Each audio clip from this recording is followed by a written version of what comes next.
Olá pessoal, tudo bem?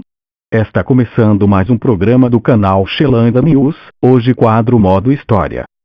Você sabe quem foi Osama Bin Laden? Não sei. Então posicione o seu caderno, caneta, lápis e borracha na mão e vamos caprichar nesse trabalho escolar, e ter aquela nota orgulhosa garantida em História. No ano de 1957, aconteceu o nascimento de mais um dos filhos do milionário da construção civil saudita Mohammed Bin Laden.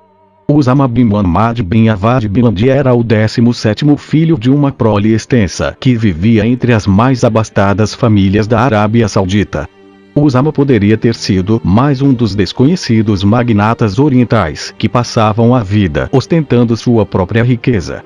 No entanto, outros caminhos foram trilhados por aquele jovem que passou a ser conhecido como Osama Bin Laden. Durante a infância, o pequeno Osama viveu cercado pela criadagem e dificilmente esteve na companhia de sua mãe. Os irmãos costumavam rejeitá-lo e o pai impunha uma educação severa voltada para a formação de uma prole de homens determinados. Aos 10 anos de idade, Bin Laden perdeu o pai e foi obrigado a viver com uma mãe que pouco conhecia. No início dos anos de 1970, foi mandado para o Líbano para completar o ensino médio. Fora das restrições dos parentes, Osama viveu uma fase cercada de libertinagens regadas a uísque, carros luxuosos, boates e prostitutas. Com o estouro da guerra civil no Líbano, foi obrigado a retornar para a Arábia Saudita, onde ingressou no curso de engenharia da Universidade de King Abdul. De acordo com alguns de seus biógrafos, Bin Laden arrependeu-se profundamente das aventuras no Líbano, por isso, passou a estudar fervorosamente os valores da religião muçulmana. Nos cursos religiosos que frequentou, teve a oportunidade de conhecer Abdullah Azzam, um dos mentores da organização terrorista Al-Qaeda. Nessa época, Azzam sugeriu que seu jovem aluno conhecesse os líderes muçulmanos que resistiam contra a invasão soviética ao Afeganistão. Ao ver o fervor religioso daqueles que se empenhavam contra a ação comunista, Osama Bin Laden convenceu-se de que deveria participar ativamente da guerrilha religiosa muçulmana. Guarnecido pela imensa fortuna deixada pelo pai, Bin Laden começou a dedicar altas quantias ao financiamento dos guerrilheiros afegãos. Entre outros feitos, Bin Laden construiu alguns campos de treinamento militar destinados à preparação de novos guerrilheiros muçulmanos. Esses campos ganharam o nome de Al-Qaeda, que em árabe significa a base. Em 1989, com o fim dos conflitos afegãos, Osama Bin Laden retornou para a Arábia Saudita, mas não interrompeu suas atividades. 2 anos mais tarde, com a invasão de Saddam Hussein ao Kuwait, Bin Laden tentou se aproximar do rei saudita para que fosse responsável pela proteção militar do país. Seu gesto voluntarioso, manifestado em uma carta, foi discretamente rejeitado pelas autoridades de seu país, que preferiram se aliar aos Estados Unidos. Inconformado, Osama resolveu aproximar-se dos diversos líderes fundamentalistas espalhados pela Arábia Saudita. O apoio dado pelas lideranças religiosas radicais foi suficiente para que uma multidão de mais de 4.000 muçulmanos participassem da Guerra Santa de Bin Laden. Seu grupo terrorista se disseminou em países vizinhos e a base de ação militar religiosa foi consolidada no Sudão. Após o fim da Guerra do Golfo, a primeira rixa com os Estados Unidos ganhou forma, já que a superpotência, apoiada pelo governo nacional, fixou bases militares na Arábia Saudita. No dia 29 de dezembro de 1992, o Gold Minor Hotel sofreu um atentado à bomba por supostamente abrigar um grupo militar norte-americano.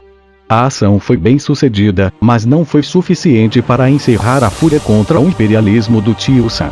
Um ano mais tarde, Razi Youssef, terrorista ligado a Osama Bin Laden, explodiu uma bomba no World Trade Center, fazendo 6 vítimas fatais.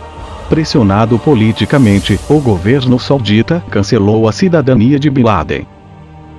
Inconformado com aquele gesto de subserviência política, Osama respondeu com um carro-bomba que foi pelos ares na cidade de Riad, capital da Arábia Saudita.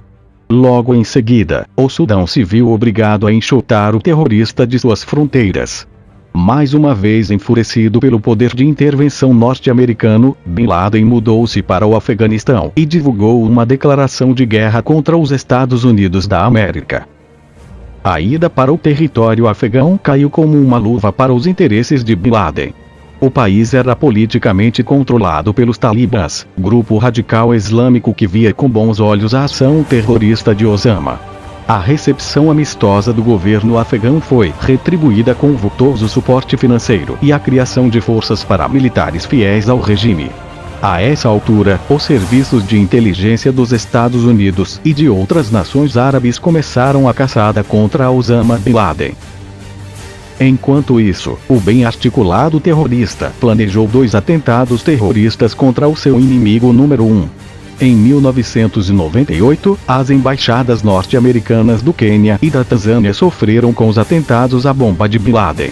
Em resposta, as poderosas forças militares estadunidenses bombardearam um dos campos de treinamento de Osama. Entretanto, a tentativa de retaliação não teve efeito, pois o centro terrorista estava praticamente desativado. Depois disso, Osama Bin Laden resolveu dar prosseguimento a um ambicioso plano que buscava atacar importantes alvos no interior dos territórios norte-americanos. Gastando quase $500 milhão para o recrutamento de um grupo de 15 terroristas, a Al-Qaeda comandou o maior ataque terrorista já observado no mundo. No dia 11 de setembro de 2001, 2 aviões civis foram sequestrados e lançados contra as Torres Gêmeas do World Trade Center, um dos símbolos da supremacia econômica dos Estados Unidos. O maior atentado de todos os tempos foi noticiado em tempo real por diversas redes de comunicação do mundo e Osama Bin Laden passou a ser o homem mais procurado do planeta. A partir de então, as grandes potências capitalistas passaram a encabeçar uma guerra contra um inimigo que não tem forma, nem lugar: o terrorismo. No dia 1º de maio de 2011, um comando especializado da Marinha dos Estados Unidos capturou Osama Bin Laden na cidade de Abbottabad, próximo a Islamabad, capital do Paquistão. Barack Obama, atual presidente dos Estados Unidos, anunciou que Bin Laden foi morto com um tiro na cabeça. Porém, não foram divulgadas imagens detalhadas da operação e nem do corpo de Bin Laden. 9h45 da manhã em Nova York, 9h45 em Brasília. Um avião americano de passageiros batia em cheio numa das torres do World Trade Center. Um acidente tão inimaginável que imediatamente chamou a atenção de todo o planeta. Mas não era acidente. Para a perplexidade do mundo inteiro, foram se registrando acontecimentos que nenhum roteirista de Hollywood imaginou. E era tudo real. Estava começando o maior atentado terrorista de todos os tempos. O edifício mais alto de Nova York em chamas. Angústia, acenos, gritos de socorro nas janelas. O maior ataque terrorista da história da humanidade começou com o choque de um avião sequestrado pouco antes. As imagens estavam sendo transmitidas pela TV ao vivo quando, 18 minutos depois, um outro avião se aproxima pela direita do quadro e bate na outra torre.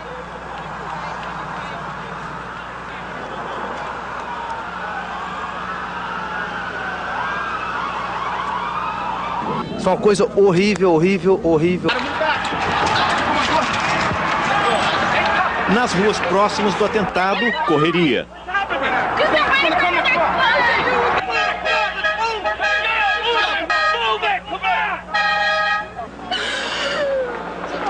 Lágrimas. As pessoas estão pulando das janelas, ela diz. Aumenta o desespero. A todo momento alguém se jogava lá de cima. Os 2 aviões que se chocaram contra o World Trade Center tinham sido sequestrados. As torres construídas para resistir até ao choque de um Boeing 727 tinham sido atingidas por 2 aviões maiores. Jatos 767 sequestrados em Boston. Os 2 aviões levavam passageiros. O presidente dos Estados Unidos, George Bush, confirma: foi um atentado terrorista. Mas as A pessoas brasileira Bruna Paixão trabalha num restaurante que fica perto do World Trade Center. E elas entravam no restaurante, pediam para usar o telefone porque elas não conseguiram usar o telefone público. E iam ao banheiro vomitar, era um desespero. Muita gente machucada chegou no restaurante também, muita gente nervosa. Bin Laden, o que o levou a cometer atentados terroristas? Quando tudo começou? Depois de 11 de setembro, Bin Laden se tornou o homem mais procurado do planeta. Mas antes de virar o inimigo número 1 dos Estados Unidos, foi aliado dos americanos. Em 1979, lutou no Afeganistão com o apoio da inteligência americana contra os soviéticos. A relação se quebrou a partir da Guerra do Golfo, em 1991. Ele era contra a base de tropas americanas instalada na Arábia Saudita e que tinha a permissão da família real. A criticou e tornou-se pessoa não grata no próprio país. Bin Laden mudou então para o Sudão, onde era acusado pelos Estados Unidos de financiar campos de treinamento de terroristas. Osama Bin Laden era de família rica, tinha uma fortuna estimada em 250 milhões de dólares.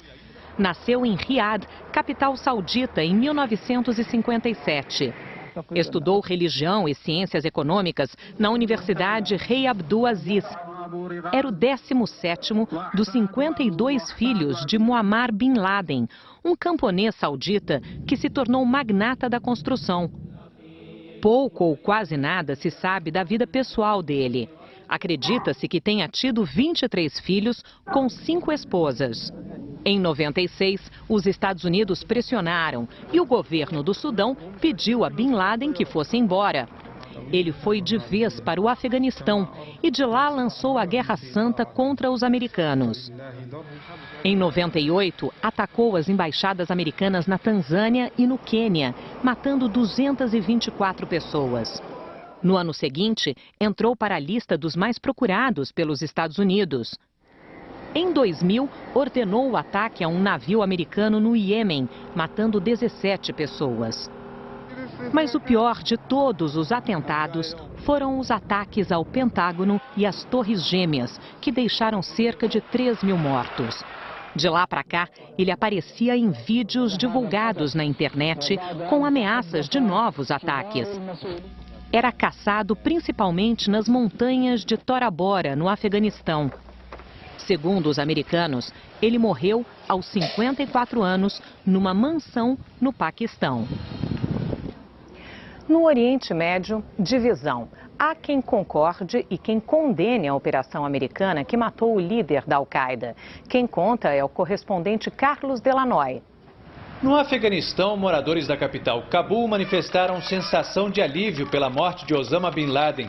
Este homem disse que os americanos cumpriram sua missão e agora deveriam deixar o país.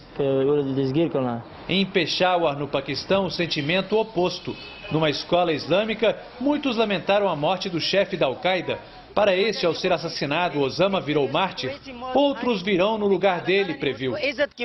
No Egito, um representante da organização islâmica fundamentalista Irmandade Muçulmana, Essam El-Arian, disse que a morte do terrorista pode ser uma oportunidade para iniciar uma nova relação entre o Ocidente e os países do Oriente Médio.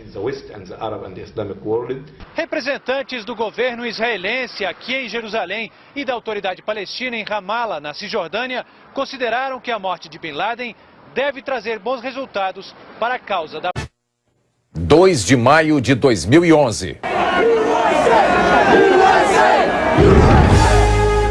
Depois da morte de Bin Laden, o presidente americano Barack Obama afirma que o mundo é um lugar melhor e mais seguro. Nossos repórteres mostram os detalhes da operação militar contra o líder da Al-Qaeda. De que forma ela influencia a eleição americana do ano que vem? As imagens do local onde o terrorista foi atacado. O que dizem os especialistas sobre o futuro da organização que ele criou? E as reações de chefes de Estado em todo o planeta. O Brasil manifesta preocupação com represálias em forma de atentado. E se solidariza com parentes de vítimas do 11 de setembro. 2 de maio de 2011. O Jornal Nacional está começando agora.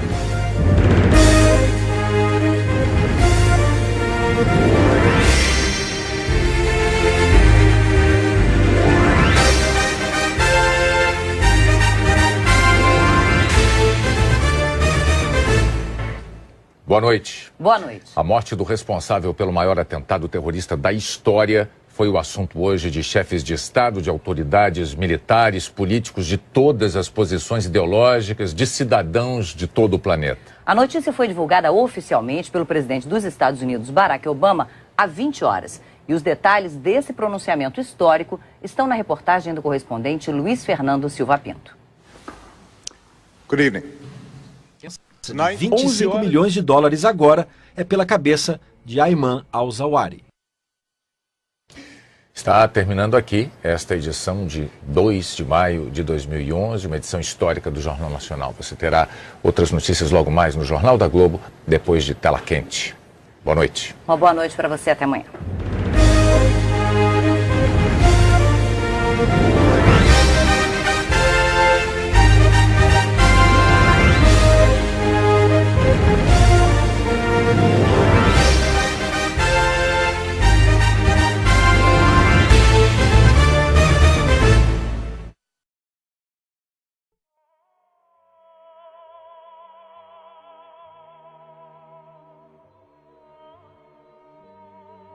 No dia 11 de setembro de 2016 completa 15 anos deste atentado, e durante esses anos vem circulando muitas teorias sobre o 11 de setembro de 2001. Eu apenas relacionei 6, mas são muitas teorias circulando na internet. Uma pesquisa feita em 2006 pela Universidade de Ohio, nos Estados Unidos, apontou que 1 em cada 3 americanos acha possível que o governo tenha permitido ou sido autor dos atentados. Realmente, alguns fatos envolvendo o episódio são difíceis de serem explicados. Porque ninguém viu o avião que caiu no Pentágono? Porque os aviões penetraram nas torres gêmeas tão facilmente como se as paredes fossem feitas de papel. Algumas teorias trazem explicações um tanto bizarras para isso. Uma delas ainda bota a culpa em ETS e Illuminati. Dê uma olhada em 6 delas, que reunimos aqui, e depois compartilhe as suas. Primeira teoria: o governo americano já sabia dos ataques, mas não os impediu porque queria beneficiar uma firma de investimento para a deputada americana Cynthia McKinney, do Partido Democrata. O presidente George W. Bush sabia antecipadamente dos ataques e não fez nada. Isso porque lançar o país em uma nova guerra renderia gigantescos lucros para a empresa de investimento Carlyle Group, que teria investido muito dinheiro na indústria bélica. A firma tem como um de seus conselheiros George Bush pai e é dirigida por vários ex-militares linha dura. O assessor de imprensa fez piada com as acusações. Ela disse isso em Roswell, Novo México? Perguntou ele, em referência às várias teorias conspiratórias envolvendo OVNIs nessa cidade. Segunda teoria. Teoria Aurora Negra. Aviões que atingiram o WTC tinham urânio criada pelos investigadores J.P. Trazi e Nichonsky, do jornal online independente La Rebellion. A teoria diz que seria impossível para um Boeing 767-200 com 136 toneladas de carga derrubar uma muralha de ferro como a torre do World Trade Center. Para eles, um avião que se choca a 800 km por hora contra o prédio deveria se desfazer em pedacinhos na hora. No entanto, todo mundo viu que os aviões penetraram no prédio como se eles fossem de manteiga. O segredo estaria no urânio empobrecido, resíduo da produção de combustível destinado aos reatores nucleares e bombas atômicas, colocado na dianteira do avião, provavelmente envolvendo seus motores de reação.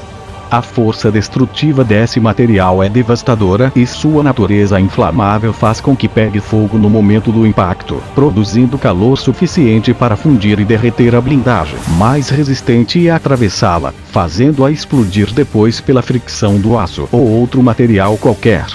Para os autores da teoria, isso explica a inclinação de 45 ao penetrar no edifício, o que permitiria a destruição de 5 ou 6 andares e produziria aquele desabamento em forma de sanfona, considerado perfeito demais por muitos especialistas. Terceira teoria: o Pentágono foi atingido por um míssil norte-americano.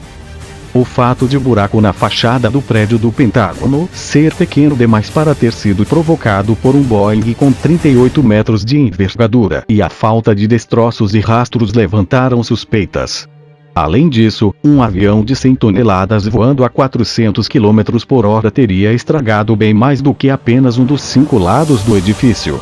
No livro 11 de setembro de 2001, Uma Terrível Farsa, o jornalista e cientista político francês Thierry Meyssan defende que o Pentágono foi, na realidade, atingido por um míssil norte-americano lançado por um grupo de extrema-direita que iria lucrar muito com uma guerra do país contra o Oriente Médio. A Sociedade Americana de Engenheiros Civis deu uma explicação para o buraco na fachada do Pentágono. Um avião, quando bate, não deixa um contorno perfeito de si como nos desenhos animados. Além disso, testemunhas viram um avião e corpos de passageiros foram identificados nos escombros. Em relação ao sumiço das partes do avião, a explicação estaria do fato de que, com a explosão, o caça é praticamente reduzido a pó. O mesmo aconteceu com o Boeing que bateu de frente com o prédio do Pentágono no dia 11 de setembro. Quarta teoria: Bin Laden era da CIA. Ainda segundo o francês Thierry Meyssan, Bin Laden era um agente da CIA desde os anos 80, época em que os Estados Unidos financiaram a resistência afegã contra a ocupação soviética, e seus vídeos assumindo os atentados eram puro teatro. Ele não é um guerrilheiro, é alguém que geria o financiamento da Arábia Saudita e da CIA e o distribuía pelos mujahideen. É um gestor e não um soldado, disse Meyssan em uma entrevista para o jornal Correio da Manhã em 2002. Quinta teoria: notas de dólar previram os ataques. Depois do 11 de setembro, descobriu-se supostas mensagens subliminares em notas de dólares prevendo o episódio. Dobrando a nota de certa maneira, aparecem imagens das Torres Gêmeas e do Pentágono em chamas logo após o ataque. E tem mais. Elas também revelaram o nome do responsável pelo ataque. Não que seja muito difícil formar nomes com todas as letras de The United States of America de acordo com as dobras que você fizer, mas... Sexta teoria: a culpa é dos Illuminati. E existe até quem acredite que a Illuminati tem algo a ver com os ataques. A sociedade secreta Illuminati foi formalmente dissolvida em 1784 pelo governo alemão, mas o escritor americano David Icke acredita que o grupo, e não só ainda existe, como também sempre foi, composto por seres híbridos que seriam meio humanos e meio alienígenas, incluindo Bush pai, Bush filho, Saddam Hussein e a atual rainha da Inglaterra. Ele também apontou que o jogo de RPG Illuminati, a Nova Ordem Mundial, lançado em 1995, teria previsto os ataques de 11 de setembro. Cartas do jogo traziam um ataque terrorista às Torres Gêmeas e ao Pentágono. Bom pessoal, o Xelanda News Modo História vai ficando por aqui. Se gostou do vídeo, não esqueça de deixar o seu joinha, compartilhar com os amigos e se não for inscrito no canal, se inscreva e ative o sininho. Toda a semana tem vídeo novo no canal. Conteúdos cheios de variedades especialmente para você. Até a próxima pessoal.